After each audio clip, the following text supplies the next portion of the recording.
Bible Study Guide. Day 41, Exodus 33 to 35. After the incident with the golden calf, in which the Israelites strayed from God and worshipped idols, Moses pleads with God to spare them. He reminds God of his promise to Abraham, Isaac, and Jacob to make their descendants into a great nation. Despite Moses' intercession, God punishes the people for their sin by sending a plague among them. God then tells Moses to lead the people to the promised land, but warns that he will not go with them because of their disobedience. Moses sets up a tent outside the camp, known as the tent of meeting, where he would go to speak with God. When Moses enters the tent, a pillar of cloud descends and stands at the entrance while God speaks with Moses face to face. After God warns Moses that he will not go with them to Canaan, Moses pleads with God to reconsider. He says that without God's presence, the people would be no different from any other nation on earth. God is moved by Moses' plea and agrees to go with them. Moses asks to see God's glory, and God agrees to pass by and reveal himself to Moses. However, Moses cannot look directly at God because it would be too much for him to handle. Instead, God directs Moses to hide in a crevice of the rock that he will pass by. God tells Moses to chisel 2 new stone tablets, as the first ones were destroyed during the incident with the golden calf. God writes on the tablets, once again inscribing the 10 Commandments.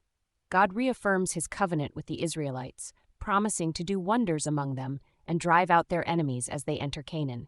He reminds them not to make treaties with the people of the land or worship their gods. He also reminds them to keep the Sabbath day holy and to celebrate the Feast of Unleavened Bread, Feast of Weeks, and Feast of Tabernacles as a memorial to him. Moses stays with God for 40 days and nights without food or water as God continues to reveal his laws and commandments to him. As Moses descends from Mount Sinai, his face is radiant because he has been in the presence of God. The people are afraid to come near him, but Moses calls to them and tells them all that God has commanded. He also puts a veil over his face when he is not speaking with God, as the people are not yet ready to see the full glory of God.